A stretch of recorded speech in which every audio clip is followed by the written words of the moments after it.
The Washington Post, WashingtonPost.com, and Washington Post Live on Comcast Sportsnet present the National Video Podcast. Now we talk about Bud Selig's league, Major League Baseball, with Barry Zerluga, who covers the Washington Nationals for the Washington Post. Of course, Barry, you're in Philadelphia right now with the newly spanked Nationals since Manny Acta laid down the law with Ryan Church down there in Florida. How's the team reacting? Well, I think they take that kind of thing in stride. I mean, Church is a guy who's played as well as anybody in a really tough start for the Nationals. Here he is, one ball on Sunday, he hits to first base, kind of jogs down to first, doesn't run through the bag. Manny Acta's point is, look, I've seen Austin Kearns run all those balls out. I've seen Ryan Zimmerman run all those balls out. We're not winning games. I can't have not hustling be another reason for why we're not winning games. So he sat him down, put in Chris Snelling, shuffled everything up, and I was talking to Jim Bowden, the GM, just this afternoon, and he said that Ryan Church walked up to him today and said, "Memo received." So I think it sends a pretty good message through the clubhouse. Seems to me that message and that kind of hustle will be the difference between a team that's going to be bad and a team that could be historically bad. Well, there's going to be a lot of factors in that. I mean, some of them are not in your control, like injuries and talent level. I think Acta's point is, one thing that is always in your control, whether you're hitting a .170 or .370, whether you're a 30-homer guy or a slap hitter, is you can run a ball out to first base. So let's control the things we can control, because God knows, there's enough out there that they can't. Barry, Peter Schmuck from the Baltimore Sun. Is this going to be the Washington Nationals routine? They go into Philadelphia. You got a Philadelphia team that has just been awful, and now they get there. They've won 3 in a row. Yeah, and think about it. And you, Peter, from the AL East, how do the Yankees and the Red Sox compete for division titles every year over the last several years? I mean, one, it's by splitting their games with each other, but two, it's by beating up on the Tampa Bay Devil Rays year in and year out.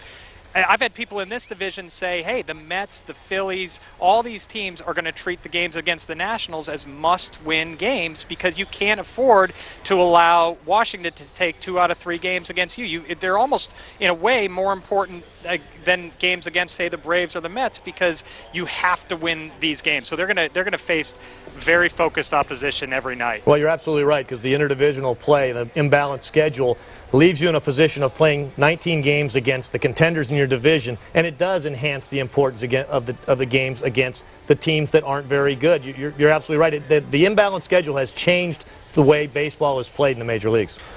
Right, and the flip side, though, is that this team can always say, because they're playing so many games against the division, they come in here a game and a half behind Philly in last place. Hey, if we sweep the series, we're not in last anymore. If we take 2 out of 3, we're only a half game in last. So it can be a little bit of a motivating factor for Washington as well. Barry, Mike Wise from Washington Post Live. You may have heard of the show. I may have heard of you. I may have.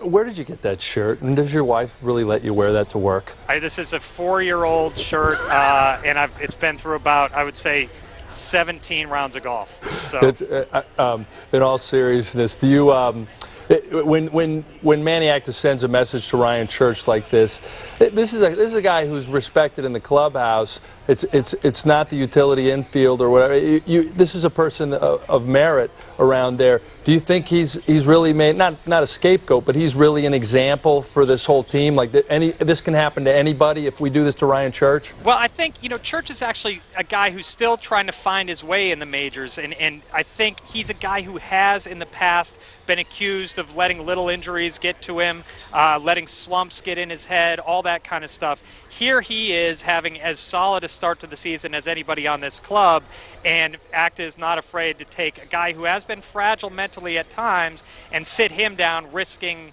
that. So I think because he was playing well at the time, it does send a message. Now, I don't want to make it seem like Acta's the only guy who's ever done this either. Frank Robinson last year it was the second or third game of the season, sat Alfonso Soriano for not running out a pop-up in New York. So it's not like this is groundbreaking territory, but it is a different thing for a 38-year-old manager in his first year in the big leagues, the youngest manager in the big leagues, to do something like that with his first team. And as Ryan Church, are you playing a little emotional fire with him? This is a guy who was sent down. If you're him, are you worrying to yourself, boy, here we go again, I'm on the fence, I might end up in AAA or AA by the season's end? If he wasn't hitting the ball as well as he has been, and also he's been asked to play center field because Nook Logan got hurt. It's not his best position, but one, he hasn't complained about it. Two, he's played a pretty good center field for the tools that he has. I think if not for those things, you would be looking at a Ryan Church who was worried about being sent down. And if he slumps, he might start worrying about those things again. But right now, I think he's solid. Barry, I just want to tell you, if you saw the shirt that Mike is wearing, you would not have apologized for your shirt. Oh, I'm not apologizing for it. And I will never apologize to Mike about anything. I'm just telling you a little background. This guy's got a shirt that looks like he bought it at Haight-Ashbury in 1968. This was embroidered. This was a permanent vacation. This was Neiman Marcus. You're throwing out labels again. This is unbelievable. I make money on this show. This is where I buy these shirts. Did Mike comb his hair today? I never met a comb I could part with, Bear. You know that. Man, that was tough. Yeah, just because you got a thick thorn of thatch up there that I want, you don't have to make fun of me.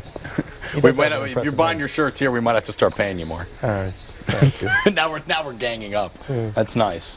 Hey, Barry, back to your point of all the teams, and actually Peter's point as well about the contending teams really looking at the Nats and the Devil Rays, per se, as must-win games. What can we do now? What can the Nationals do now to make themselves so irrelevant that teams overlook them, that teams underestimate them to the point to where the Nationals can pick up some more wins? Well, then you're back in that historically bad territory if they're going to get overlooked. And I don't think that this team is in danger of that 120 that we talked about in the offseason. I think ultimately the bullpen's got enough solid pieces, and if Nick Johnson ever gets back, that'll help stabilize the lineup. But, again, Sean Hill has pitched really, really well for this team.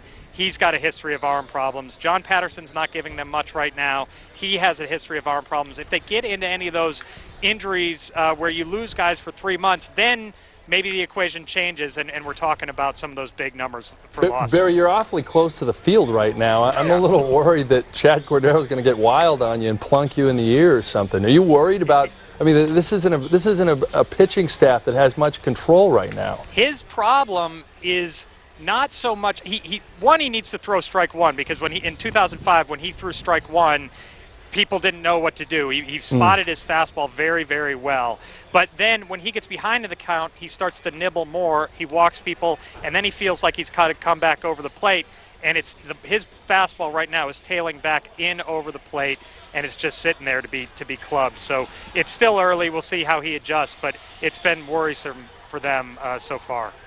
Hey, Barry, when you're at that beautiful new stadium there in Philadelphia, are you a little bit jealous, or are you just pining for 08 now? Well, I think what you realize when you come to ballparks like these is, you hope that Washington got it right. You hope the design is good. You hope the sight lines are good. You hope it has a good view of the Capitol Dome, a good view of the Washington Monument. You hope the concourses are spacious so that you can move around and get your food and all that kind of stuff. You got one shot to get this thing right.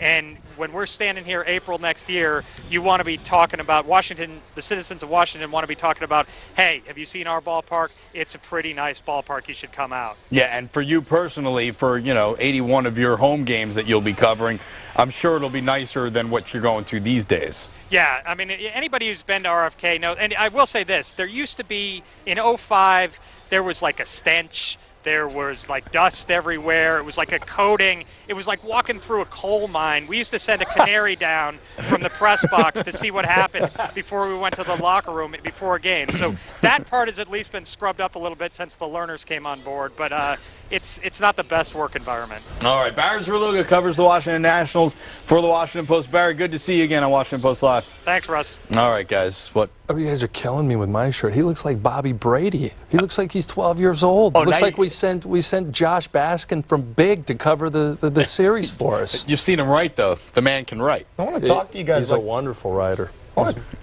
I got to talk to you guys about getting on my man and fellow Cal State Fullerton alumnus Chad Cordero. I mean, this guy had. Were you a Cal State Fullerton alumnus? Absolutely, and this guy is an outstanding relief pitcher. He's had a little struggle. Fresno State. Yeah, the Nationals actually, they're a little bit worried. Not only is he, giving up runs and blowing saves, but he's killing his trade value right now. Good thinking, I mean, Russ. that's really what it's all about at this point. He's their only tradable commodity that they'd actually part with. You know what's interesting? You talk about the new stadium coming up, and you talk about RFK and the obvious dynamic transition from RFK to a new stadium. Up in New York, they're building a new stadium right outside Yankee Stadium, and when people move into that new stadium, people are going to say, well, it's not as good as the old one. And they'll have this nostalgia and angst about having a new stadium. Well, see, you're lucky here in Washington because that's not going to happen. For more Washington sports coverage, watch Washington Post live Monday through Friday from 5 to 6:30 p.m. on Comcast Sportsnet. The Nationals Baseball Video Podcast is produced by Comcast Sportsnet, The Washington Post, and WashingtonPost.com.